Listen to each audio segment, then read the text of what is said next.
Star Trek Prodigy, Escape Route, Chapter 9. Murph was curled up on a tattered silk cushion in Amkarja's sitting room, trying not to think about his friends. The Chikara had given him another communicator in addition to his Protostar comm badge, which they looped around his neck, locking it in place. Amkarja had told him, in a sickly sweet voice, that it was so they could call him as soon as their scanners picked up on toxic substances in the trash pile. "You can understand, can't you?" she cooed at him. "You seem to understand the others, and that communicator has a translator, too." Murph had told her he did understand. Of course he could understand. The problem was that no one understood him. Amkarja had frowned and said, "Oh, I hope he understands," and wandered off. There wasn't much to do after that. The Chikara had let him roam free, and he'd done some exploring in the pod, eventually finding a secret exit near the huge stack of scavenged goods. But before he could make his escape, he was promptly picked up by a guard who frowned down at him.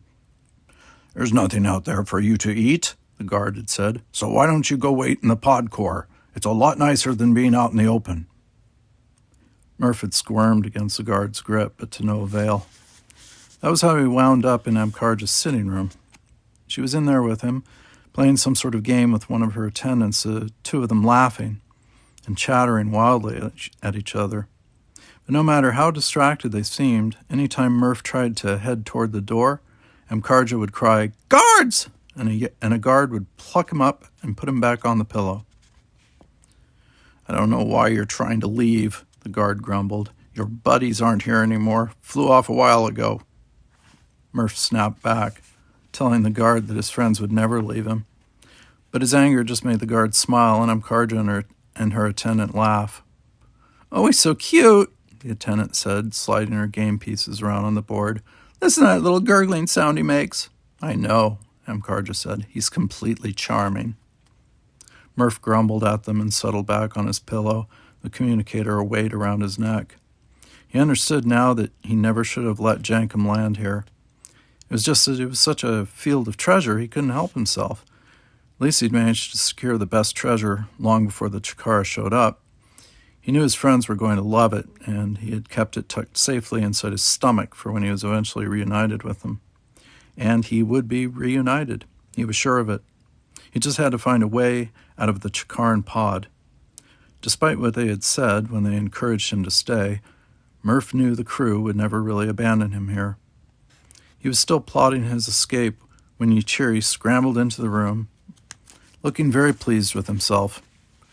Murph lifted his head hopefully. "The others have been captured," Yuchiri said.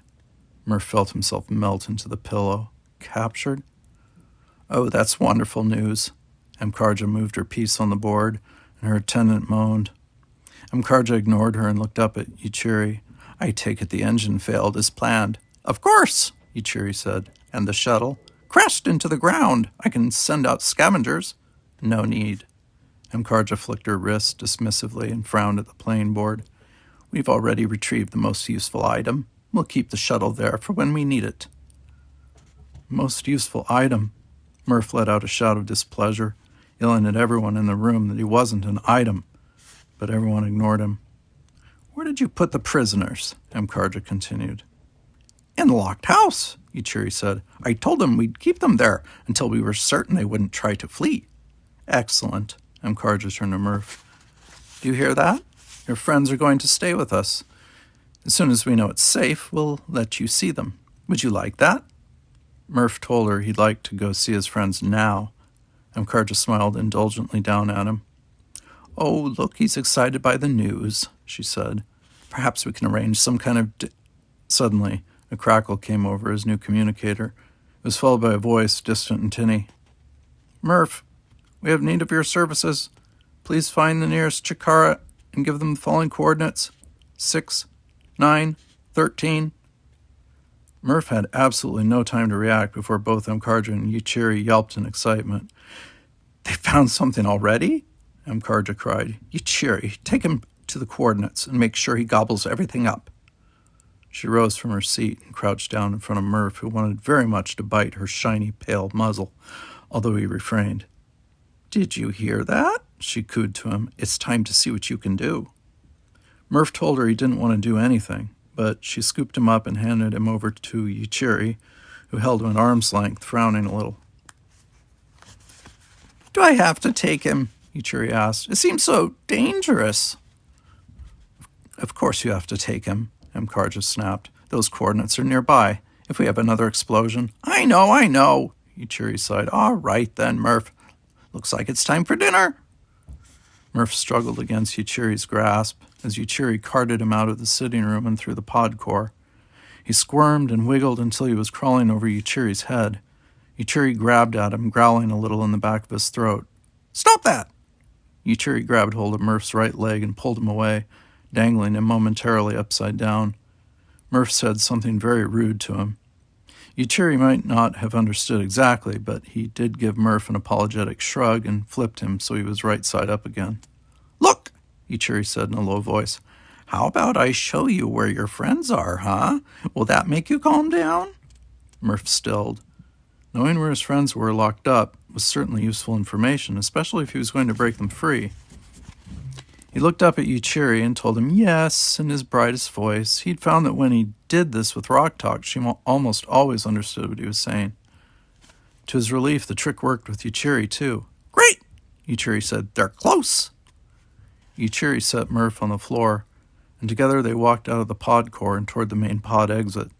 When they passed by a narrow house, one of a whole row of houses, Yuichiri pointed at it. "They're right inside there," he said. This house, though, was different from the others around it, and Murph saw those differences immediately. It was covered in bars and locks. "And if you eat the toxic waste up top, maybe I'll let you see them, just for a few minutes. Don't," he lowered his voice menacingly, "tell Karja." Already Murph's mind was whirring, formulating a plan. He nodded.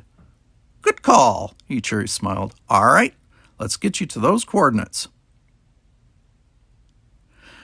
The coordinates took Murph and Yuichiri to a towering pile of shredded plastic, rising up like a mountain over the landscape. But it wasn't the plastic mountain that was the problem. It was a crater right beside it, still dark and indented from where it had been struck by two wayward canisters that had been drifting through space for the past several decades.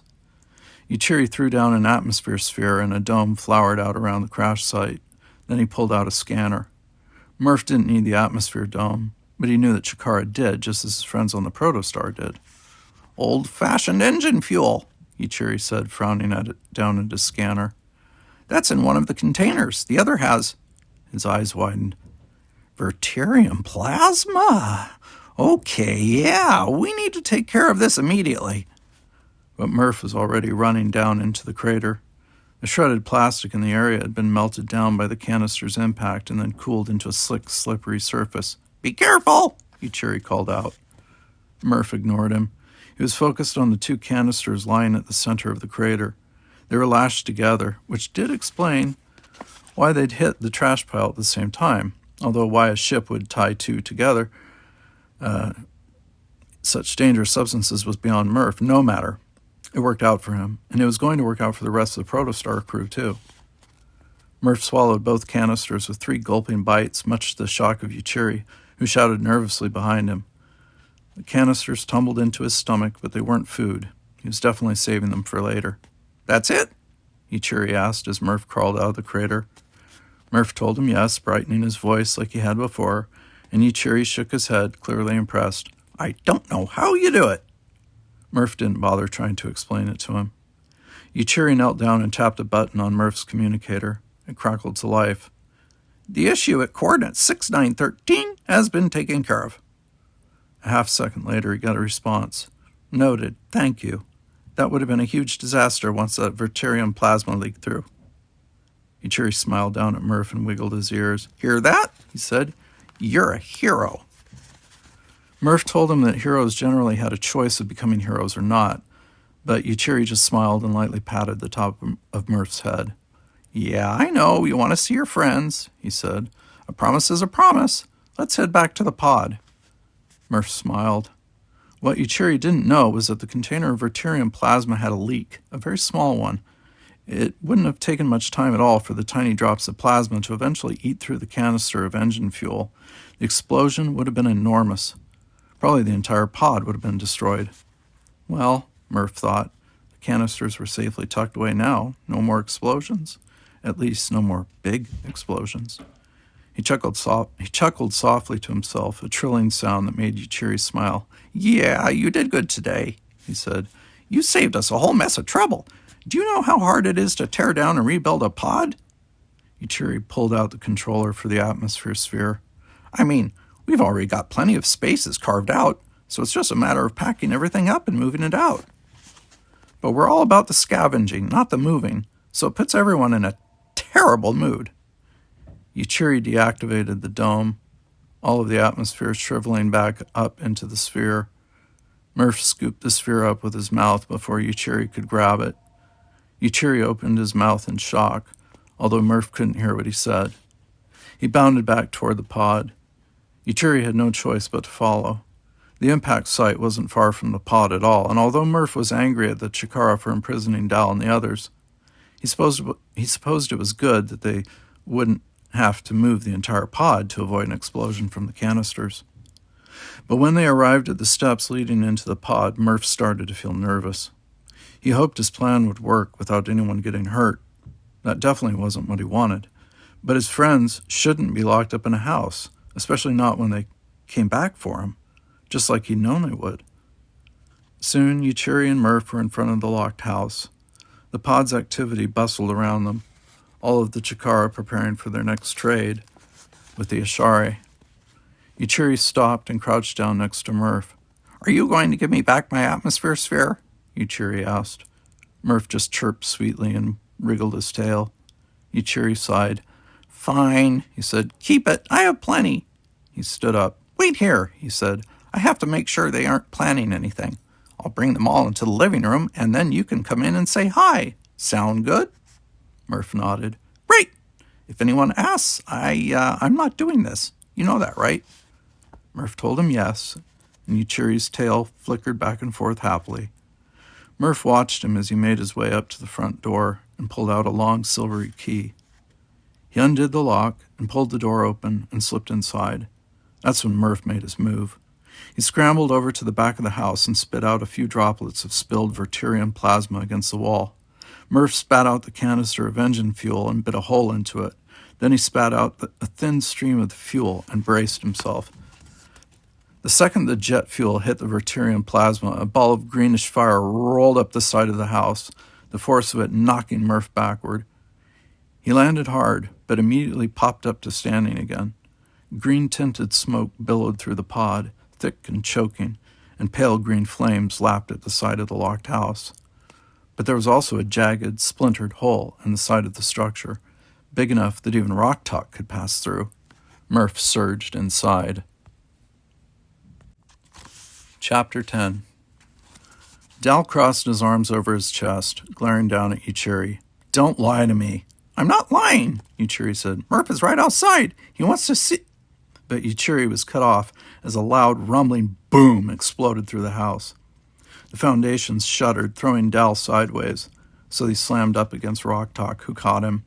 She was saying something that sounded frightened and confused, but Dal's ears were buzzing so badly he couldn't make out her words. "What happened?" he asked, stumbling away from Rock Talk, spinning around the room. Distantly, he could hear the clang of the pod's alarms, and a green haze was filling up the living room. Smoke? He thought he could smell something burning, overlaid with a sharp chemical tang. "Explosion!" Jenkins's words sharpened suddenly. "Somewhere close from the sound of it." "Don't act so innocent." Yuichiri was sprawled on the ground. He hopped to all fours and growled at Jenkin, who stumbled back. "You did this! It was a plot, wasn't it?" "What are you talking about?" Gwen said, drawing her heirloom out into a spear. "It sounds to me like you had another surface explosion." "Impossible!" Yuichiri snarled. The smoke, Dal realized, was coming from the back of the house, drifting into the living room from the kitchen. "We need to get out of here," he said. "We have to evacuate." He whirled around to face Yuichiri. "Unlock the door. Let us out of here." "Saboteurs!" Yuichiri cried. Dal rolled his eyes and darted over to the front door, trying the handle. Locked. "Let us out!" he bellowed, just as Rock Talk shouted, "Murph!" Dal looked up. So did the others, including Yuichiri. There was no sign of Murph that any of them could see, only Rock Talk. surging toward the back of the house in the direction of the smoke. "Rock Talk, no!" Gwen said, but Rock Talk ignored her, just kept plunging into the quickly thickening smoke. "Rock, what are you doing?" Zero cried. Rock Talk vanished into the thick green fog. Dal held his breath, his heart pounding wildly in his chest, and then Rock Talk emerged, Murph perched on her shoulder. "You!" Ichiri cried. "Did you do this?" Murph gurgled, rather smugly, Dal thought, and then leaped off Rock Talk and began moving toward the kitchen. "Where's he going?" Jenkin blinked in confusion. But Dal was beginning to understand. The explosion that racked the house, the smoke coming from the kitchen. "I think this is a rescue," he said. Murph let out a loud shriek of agreement. Dal was sure of it. "I think you're right," Gwen said. "Let's go." She bolted forward, Zero and Jankum zipping after her. Dal looked back at Ichiri. "Looks like Murph wants to go with us," he said. Then he dived into the smoke, ducking his head. It burned at his eyes and made his lungs feel tight and thick. "Hold your breath," he choked out, hoping the others could hear him. He stumbled down the hallway and into the kitchen where a huge hole had been blown into the wall. The others dived through it to the street outside. Murph gurgled urgently at Dal, and he did the same, stumbling out of the house. On the street, the smoke had largely dispersed, and Dal let out a long, deep breath of fresh air, but only for a moment because the pod was in complete chaos. The alarms jangled wildly. Chikara surged toward the exits, shouting at one another, trying to gather up as much as they could hold. "It's not going to take long before they realize there was only one tiny explosion," Gwen said breathlessly. "We need to get out of here." Dal nodded. "We have to get the engine first, though." Murph squeaked urgently, grabbing at Dal's shirt.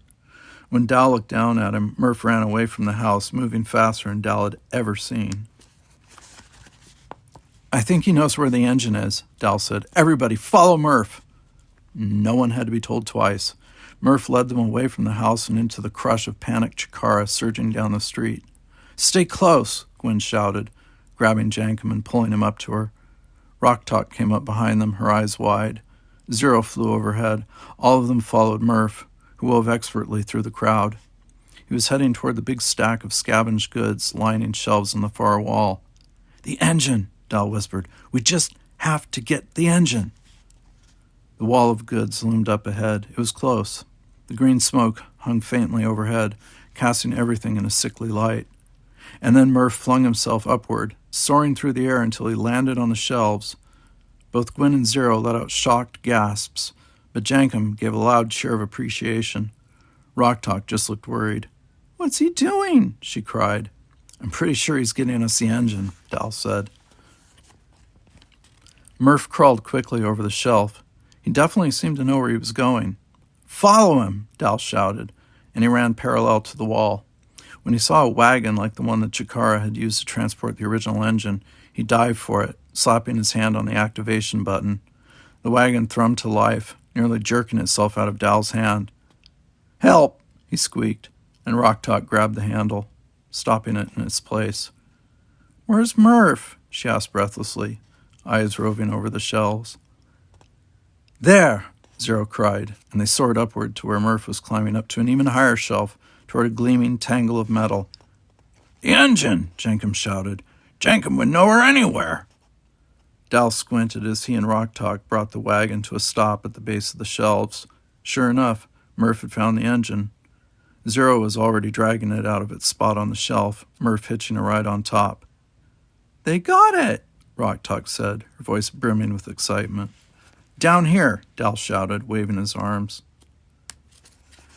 Zero flew downward, the engine and Murph both safely in their arms, and a bolt of phaser fire shot past them, scorching the shelves. "Not the scavenge!" shouted a voice behind Dal, and he whirled around to find 4 Chikaran guards encroaching fast on his crew, phasers lifted. "You get the engine," Gwen said to the rest of the crew. "I'll take care of the guards." She bolted forward with her heirloom-turned staff, sweeping one guard off his feet and knocking over a second. Dal whirled back around to the wagon to find to his great relief that Zero and Murph had managed to secure the engine in place. "Let's go now," Zero said. Dal glanced back at Gwen. She'd managed to knock down the other 2 guards, and she stood over them with her staff, daring them to stand up and continue fighting. They didn't. They were too busy groaning in defeat. But behind her, more guards were on their way. "Run!" Dal shouted. Gwen glanced back, saw the approaching guards, and agreed. She leaped over to Dal, falling into step beside him as they ran behind the wagon. Murph sat on top of the engine, but when they turned to head toward the exit, he let out a loud wail of distress, shaking his head back and forth wildly. "I don't think he wants us to go to the exit," Zero said from their place overhead. Murph nodded and pointed at a clear patch of wall just up ahead. "Murph?" Rock-Talk said uncertainly, glancing down at him. Murph jumped off the wagon and headed toward the wall. "What are you doing?" Jankum looked over at Rock-Talk. "What's he doing? There's nothing there." Jankum and Rock-Talk slowed, pulling up behind Murph. You know there are guards after us, right?" Dal wrenched his neck around to see the reinforcements marching their way, and that didn't even include the Chikaran civilians barreling toward them.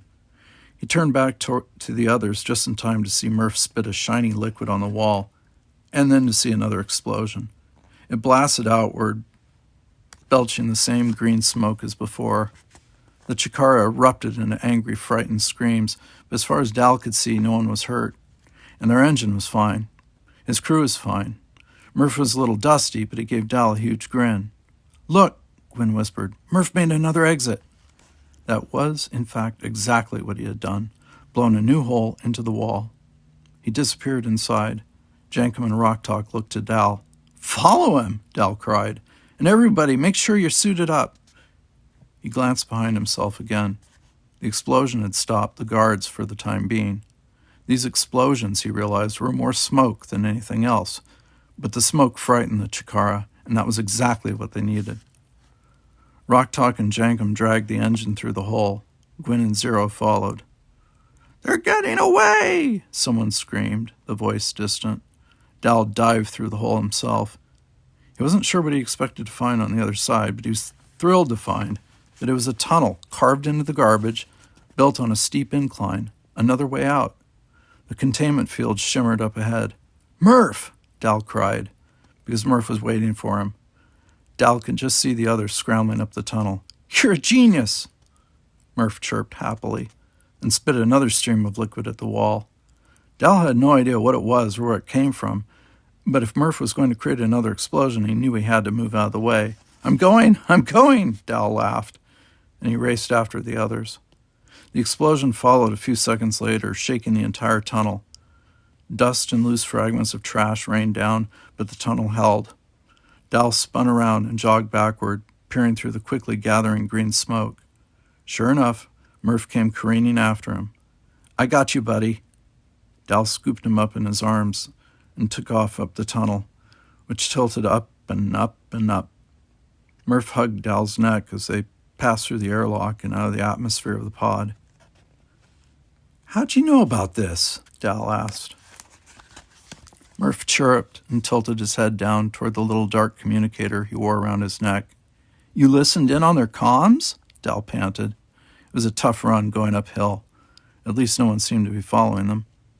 But Murph shook his head, tilting his head down to the communicator again, and then Dal understood. He yanked the communicator off and tossed it at the wall where it embedded in the trash. "There," Dal said with a grin. "Welcome back." Zero was the first of the crew to burst out of the surface of the trash. They spun around, trying to get their bearings as the others followed. Jankum and Rock-Talk dragged out the engine, both of them panting with exertion. "Where's the shuttle?" Jankum said. "We need to get out of here." "I see it." Zero gave a little disbelieving laugh.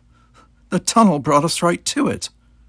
Sure enough, the shuttle was just up ahead, glinting in the pink light of the gas giant.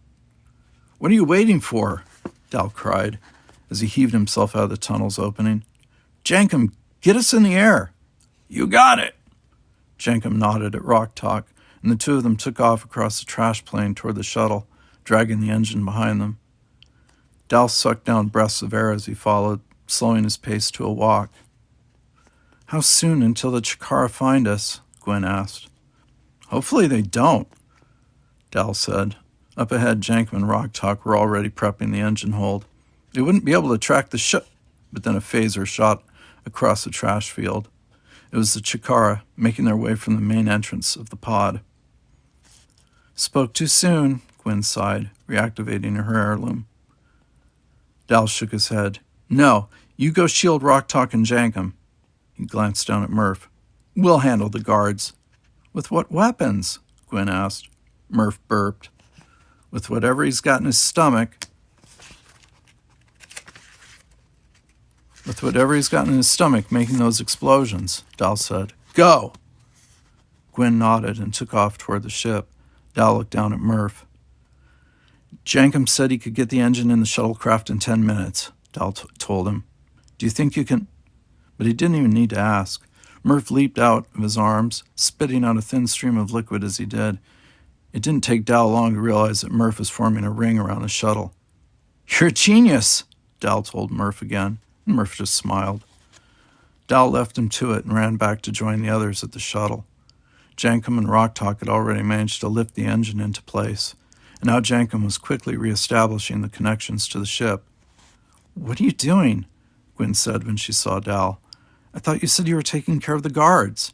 "Murph's on it." Dal squinted out at the horizon. More Chikara were headed their way.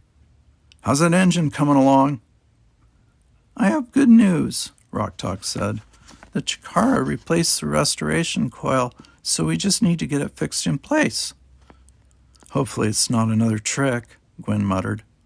"It's scanned fine," Jankum said, as he jabbed in the first connection port.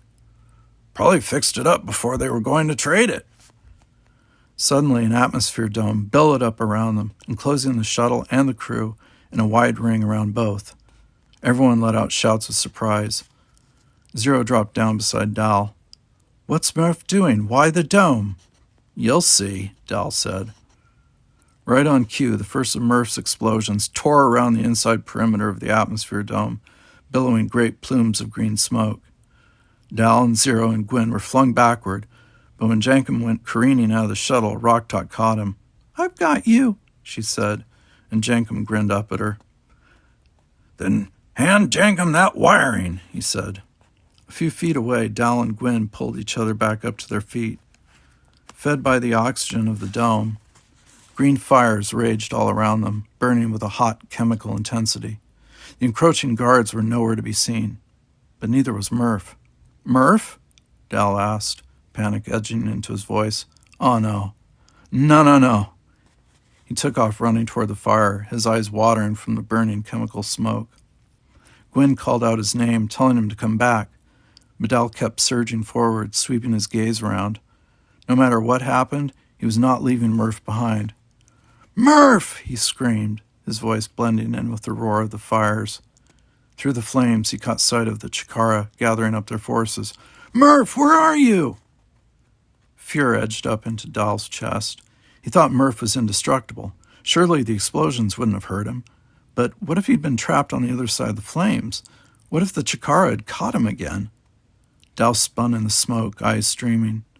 Through his blurred vision, he saw Gwen and Zero making their way toward him. "The engine's installed," Gwen's voice sounded so far away. "We've got to go before these fires eat up all the oxygen." "We don't have Murph," Dal shouted. The smoke grew thicker. He thought he heard the whine of the shuttle engine. Was it lifting out of the trash? It was. Dal whirled around in place and screamed Murph's name at the top of his lungs. Then he felt something hug his leg. He looked down. It was Murph, covered in dust from the explosion, but alive, safe. "Murph," Dal said, gathering Murph up in his arms for a proper hug, just as Gwen reached his side. "We've got to go." She peered at him, her eyes red from the smoke.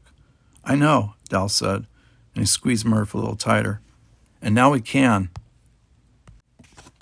The former crew of the Protostar sat in silence in the shuttlecraft, all of them blinking dazedly at one another, save for Rocktalk, who was currently piloting the shuttlecraft away from the gas giant Urte and its orbiting pile of trash.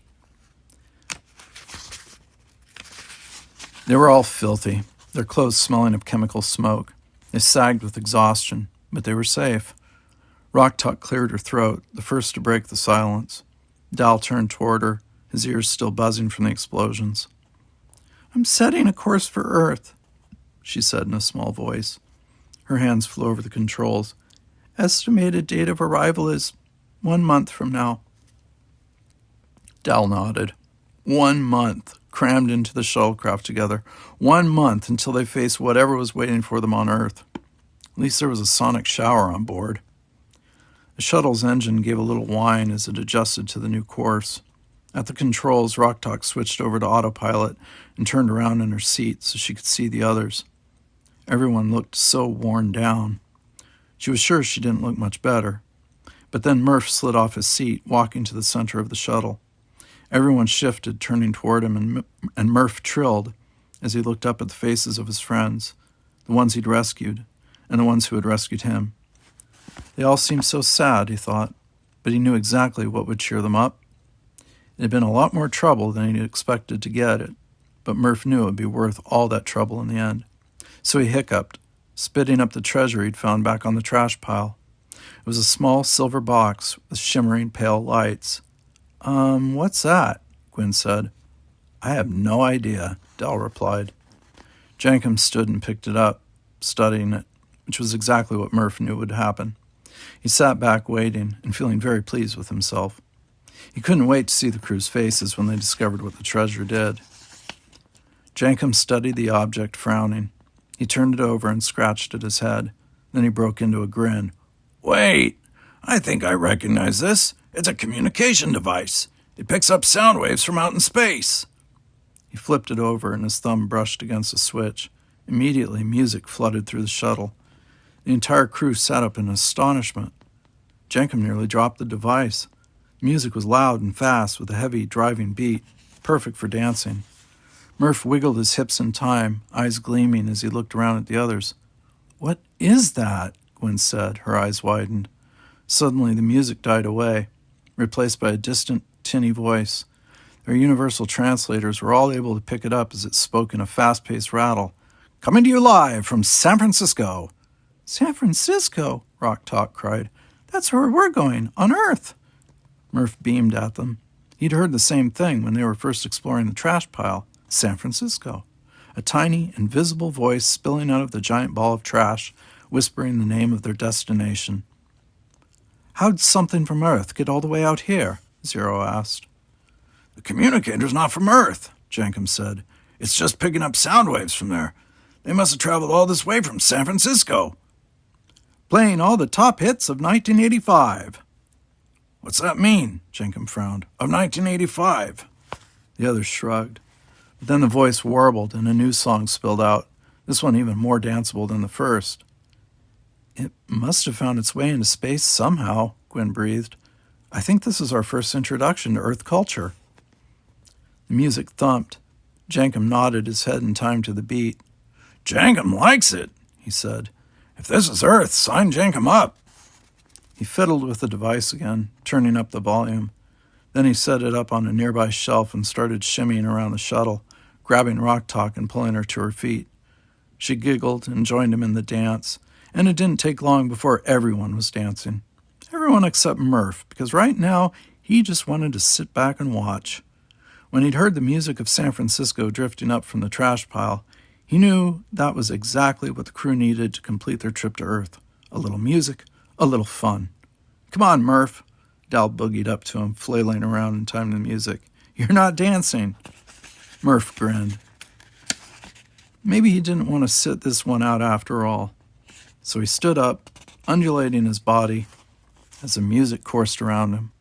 The crew erupted into cheers. "This next month is going to fly by," Rocktalk said with a delighted giggle. "It really is," said Gwyn. She looked over at Dal, and he nodded his agreement. 1 month with his family? Dal didn't see a single thing wrong with that.